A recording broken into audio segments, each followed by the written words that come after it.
السلام عليكم ورحمة الله تعالى وبركاته. الحمد لله. அன்புக்கும் இணையத்திற்கும் உரிய அல்லாஹுவின் நல்லடியார்களே,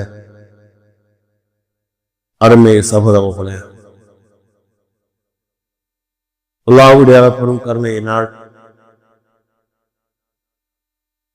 நாள்தோறும் சில நல்ல விஷயங்களை அறிந்து வருகின்றோம். அந்த அடிப்படையிலே ஹஜ்ரத் ரசூலுல்லாஹி ஸல்லல்லாஹு அலைஹி வஸல்லம் அவர்கள் அல்லாஹ்விடத்திலே பாதுகாப்பு தேடிய இந்த உம்மத்தை பாதுகாப்பு தேடும்படி வலியுறுத்திய பல்வேறு விஷயங்களை நாம் அறிந்து வருகின்றோம். அதிலே ஒரு ஹதீஸிலே ஹஜ்ரத் ரசூலுல்லாஹி ஸல்லல்லாஹு அலைஹி வஸல்லம் அவர்கள் 8 விஷயங்களை விட்டும் பாதுகாவல் தேடும்படி வலியுறுத்துகிறார்கள். அதில் 7 விஷயங்கள் தீய மரணங்களை விட்டும் பெருமானார் ஸல்லல்லாஹு அலைஹி வஸல்லம் பாதுகாவல் தேடும்படி கூறுகிறார்கள். இந்த ஹதீஸை கஅப் இப்னு அம்ர் ரலியல்லாஹு தஆலா அன்ஹு அறிவிக்கிறார்கள். அபூ தாவூத் என்ற கிதாபினுடைய 1552வது ஹதீஸாகவும், நஸஈ ஷரீஃபினுடைய 5531வது ஹதீஸாகவும், அஹ்மது என்ற கிதாபினுடைய 15563வது ஹதீஸாக பதிவு செய்யப்படுகிறது. பிரபலமான 3 ஹதீஸுடைய கிதாபிலே இந்த ஹதீஸ் பதிவு செய்யப்படுகிறது. நான் உங்களுக்கு அரபியிலே சொன்னாலும் கூட அரபி தெரியலன்னா தமிழ்ல துஆக்கள் செய்து கொள்ளுங்கள். அல்லாஹும்ம இன்னி அஊது பிக்க மினல் ஹதமி, யா அல்லாஹ், என் மீது சுவர் இடிந்து விழுந்து நான் மரணமாகுவதை விட்டும் என்னை பாதுகாப்பாயா. ஹதம்டா சுவர் இடிந்து விழுகிறோம். வஅஊது பிக்க மினத் தரத்தி, உயரமான இடத்திலிருந்து கீழே விழுவதை விட்டும் என்னை, விழுந்து மரணிப்பதை விட்டும் என்னை பாதுகாப்பாயா. இதுக்கு அர்த்தம் தற்கொலை அல்ல. ஒரு உயரமான இடத்துல ஏறுறோம், அப்படி ஏறுகிற நேரத்திலேயோ இறங்குகிற நேரத்திலேயோ கால் தடுமாறி உருண்டு கீழே உணர்ந்து இறந்து போவதை விட்டும் என்னை பாதுகாப்பாயா. வஅஊது பிக்க மினல் கரக்கி, நீரிலே மூழ்கி நான் இறந்து போவதை விட்டும் என்னை பாதுகாப்பாயாக. வல் ஹரக்கி, ஹரக்குனா நெருப்பிலே எரிந்து இறந்து போவதை விட்டும் என்னை பாதுகாப்பாயா. வல் ஹரமி, முதுமை பருவத்தை விட்டும் என்னை பாதுகாப்பாயா. வஅஊது பிக்க ஐயதஹத்தபனி ஷைத்தானு இன்தல் மௌத், மௌத்துடைய நேரத்திலே ஷைத்தான் என்னிடத்திலே கலப்பதை விட்டும், எனக்கு இடையூறு ஏற்படுத்துவதை விட்டும் என்னை பாதுகாப்பாயா. வஅஊது பிக்க அன் அமூத ஃபீ சபீலிக முத்பிரா, உன்னுடைய பாதையிலே போர் செய்கிற நேரத்திலே புறமுதுகிட்டு ஓடி மரணிப்பதை விட்டும் என்னை பாதுகாப்பாயாக. வஅஊது பிக்க அன் அமூத லதீஹா, விஷஜந்துக்கள் தீண்டி நான் மரணிப்பதை விட்டும் என்னை பாதுகாப்பாயாம் என்று பெருமானார் ஸல்லல்லாஹு அலைஹி வஸல்லம் துஆ செய்யக்கூடியவராக இருந்தார். இதுல 7 வகையான மௌத்தை விட்டும் முதுமை பருவத்தை விட்டும் பெருமானார் பாதுகாவ தேடுகிறார். என்ன 7 வகையான மரணம்? முதலாவது சொன்னேன், ஹதம். ஹதம் தான் சுவர் இடிந்து விழுந்து மரணிப்பதை விட்டும், உயரமான இடத்திலிருந்து கால் தடுமாறி விழுந்து இறந்து போவதை விட்டோம். நீரிலே மூழ்கி இறந்து போவது, நெருப்பிலே என்ன செய்யறது, எரிந்து மரணம் அடைவது. அது மாதிரி என்ன செய்யறது, மௌத்துடைய நேரத்திலே ஷைத்தான் என்னை குழப்புவதை விட்டும் அஞ்சு. போர்க்களத்திலே புறமிதித்தே ஓடி மௌத்தாகுதல், விஷஜந்துக்கள் தீமி மௌத்தாகுதல். இந்த 7 வகையான மரணத்தை விட்டும் பெருமானார் ஸல்லல்லாஹு அலைஹி வஸல்லம் பாதுகாவல் தேடினார்கள். அதோடு முதுமை பருவத்தில் விட்டு பாதுகாவல் தேடினார்கள். அன்பிற்கினியவர்களே, இந்த உலகத்திலே பிறப்பு என்று இருக்கின்ற எல்லோருக்கும் இறப்பு என்பது இருக்கின்றது. இந்த உலகத்துல பிறப்பு இருக்கிறது, எல்லாத்துக்கும் இறப்பு இருக்காது. எந்த ஒரு பொருளாக இருந்தாலும் அதுக்கு அழிவு இருக்கின்றது. ஜடப்பொருளாக இருக்கலாம், ஜடப்பொருளுக்கு அழிவு என்பது இருக்கின்றது. ஒரு கட்டிடம் இருக்கிறது, கட்டிடம் கட்டும் போதே இன்ஜினியர் சொல்லிடுவார் இதனுடைய கேரண்டி இத்தனை வருஷம் தான் என்பதாக.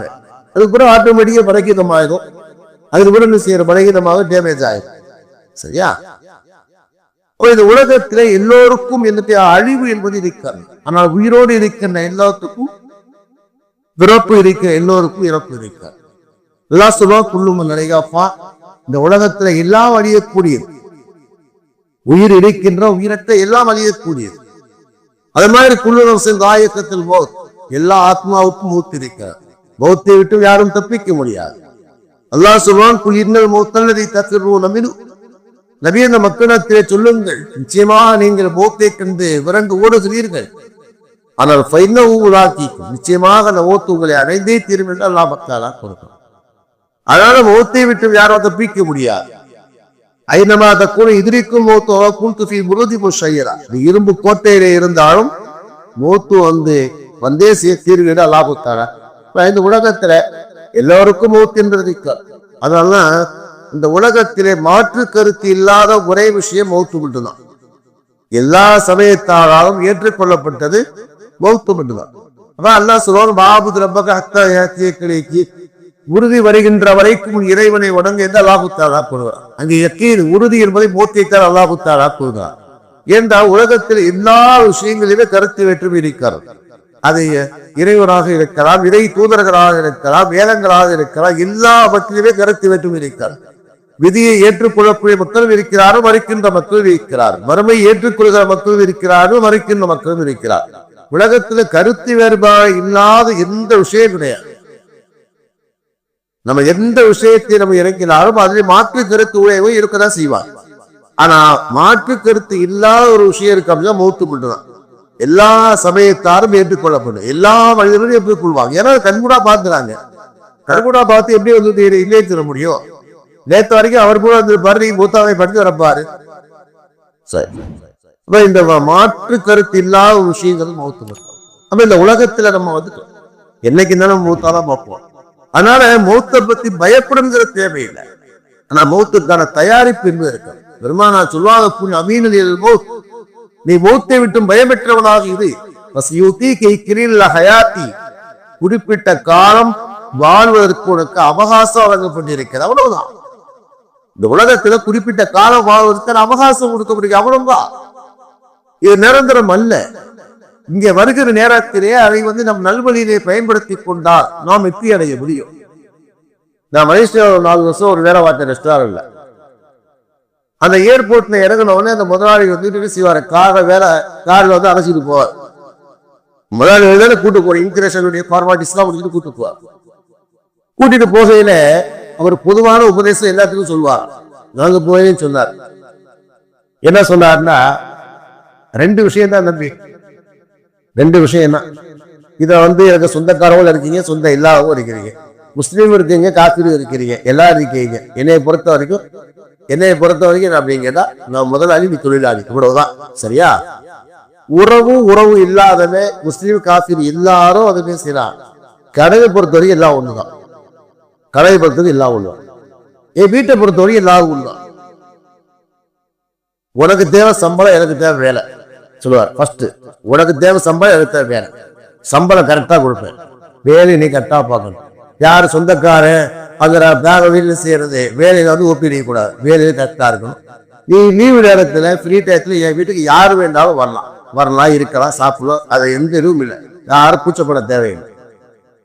வீட்டுக்கு எல்லாரும் சமம், கடையிலே எல்லாரும் சமம், வேலை கண்டார்கள், ஒரே விஷயம். ரெண்டாவது விஷயம் என்ன சொல்லுவார், முக்கியமான விஷயம் சொல்லுவாரு, தம்பி இது உழைக்க வந்த நாடு அப்படிங்கிறத ஞாபகம் வச்சுக்க.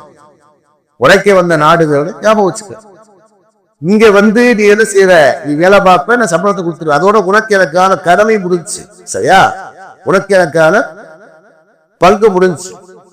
ஆனா இதையும் தாண்டி ஒரு விஷயம் இருக்கு, என்னன்னா இது உழைக்க வந்த நாடுங்கிறத வந்து நீ கவனத்துல வச்சு இந்த சம்பளத்தை வாங்கி நீ வீட்டுக்கு அனுப்பிட்டா நீத உருப்பட்டுறவ, உன் குடும்பம் உருப்பட்டு. இல்லைன்னா சொல்லுவார், இப்படியே சொல்லுவார், இந்த நாடு ஒரு கலுசிறப்பைய நாடு. வயசையா சொல்லுவார், உங்க கலுசிறப்பைய நாடு, ஒரு சோசியலிசமான நாடு, சரியா? நீ கொஞ்சம் கிராஸ் ஆகிட்டு வந்து கொஞ்சம் நல்லா என்ஜாய் பண்ணணும் அப்படின்னு நீ இறங்கிட்ட அப்படின்னா மீண்டும் அழிஞ்சிருவோம், உன் குடும்பமும் அழிஞ்சிடும். இது மாதிரி நிறைய அழிஞ்சு போனோடு இருக்கான். அதனால இந்த நாடு உனக்கு நிரந்தரம் அல்ல. அதே மாதிரி இங்கே நீ சுகம் அனுபவிப்பதற்கு வரல. சுகம் தான் என்ன, ஆகாத சுகங்களை அனுபவிப்பதற்கு நீ வரல என்பதை நினைவில வைத்துக் கொண்டு வாங்குற சம்பளத்தை வீட்டுக்கு அனுப்பிட்டு நீரும் உருப்பட்டுருவோம், குடும்பம் உருப்பட்டுன்னு சொல்லுவார். அதே மாதிரி தான் இந்த உலகத்துக்கு நான் வந்தது இது ஒரு வாடகை வீடுதான், வீடுதான். என்னைக்கு இருந்தாலும் நமக்கான டைம் முடிஞ்சோம் போயிட்டே இருக்கிறது. நம்ம என்னதான் சொந்த வீடு கட்டி இருந்தாலும் உலகம் என்பது நமக்கு வாடகை வீடுதான். அதனால இந்த உலகத்தை விட்டு எல்லோருக்கும் மூத்து இருக்கு. மூத்த நினைச்சு பயப்படுங்கிற தேவையில்லை. பெருமானார் மூத்த நினைச்சு பயப்படாது என்று சொன்னால் உனக்கு குறுகிய காலம் வாழ்வதற்கு அவகாசம் வழங்கப்பட்டிருக்காது. அதே நேரத்தில் எந்த மனிதனுக்கு மூத்தானாலும் மூத்து எப்ப வரும், அவருடைய ரிசுக்கு முடிந்தால் மூத்து வரும்.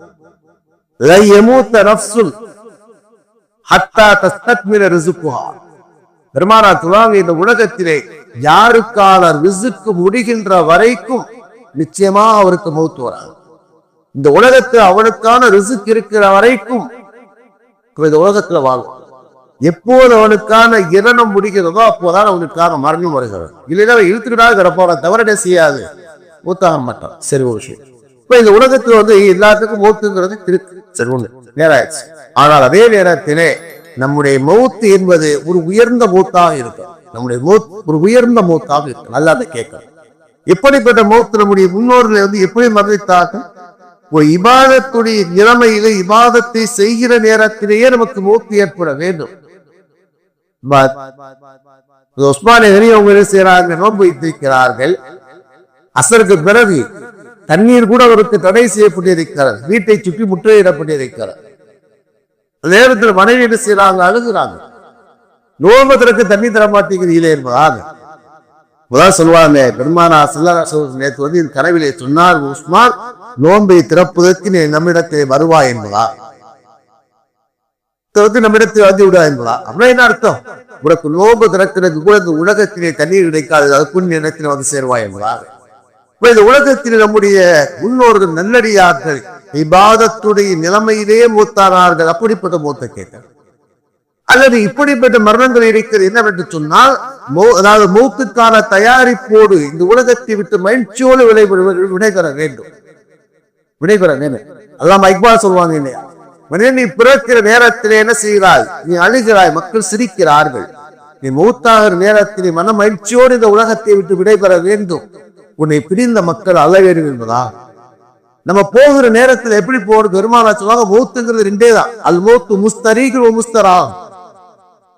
மௌத் என்பது நல்லவனாக இருந்தால் அவன் இந்த உலகத்தினுடைய கஷ்டத்தை விட்டு அவனுக்கு ராகத்தை, ஓய்வை, நிம்மதியை கொடுக்கிறது.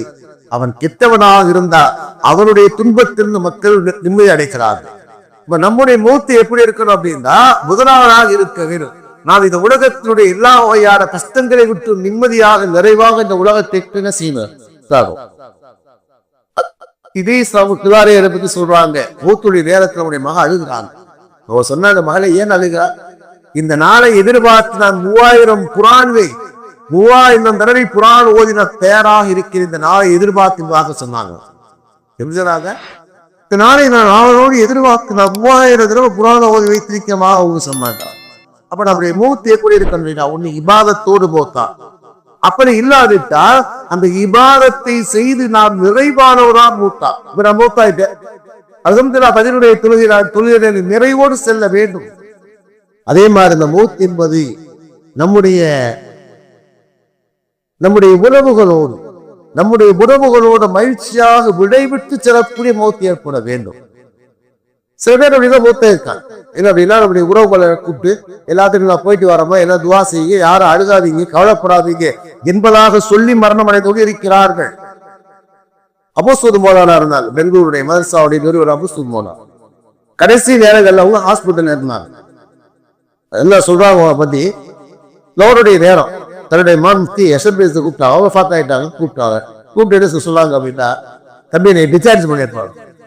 இல்லத்தா ரொம்ப முடியாம இருக்கீங்க எப்படி சொன்னாங்க. தம்பி நான் 3 மணிக்கு மூத்தாயிருவேன். நான் இந்த ஹாஸ்பிட்டல மூத்தா விரும்பல. கடைசியில என்ன செய்யணும், நான் உருவாக்கி மதரசாவை பார்க்க வேண்டும், என்னுடைய மாணவர்களை எல்லாம் பார்க்க வேண்டும், நான் எல்லாரையும் பார்த்து மகிழ்ச்சியோடு நான் விடைபெற வேண்டும் சொன்னாங்க. அது பிறகு செய்ய டக்கு டிஸ்சார்ஜ் பண்ணிட்டாங்க. வந்தாங்க, மதரசாவை சுற்றி பார்த்தாங்க. எல்லாத்தையும் நான் போயிட்டு வரப்போ சவாச்சுமே எல்லாத்துக்கும் எல்லாம் கவலை பண்ணாதீங்க அப்படி வந்து எல்லாத்தையும் சொன்னாங்க. கொடுத்துங்க 2 ரக்கா தொழுதாங்க, கால் கேட்டாங்க, படுத்தாங்க, தூக்குனாங்க. சரியா 3 மணி. அப்ப இப்படிப்பட்ட மரணங்கள் நமக்கு ஏற்பட வேண்டும். பெருமானார் ஏன் இந்த மரணத்தை விட்டு பாதுகாப்பு தீர்ப்படி சொன்னார்கள்? செய்தி உங்களுக்கு நாளை கூறுகிறேன்.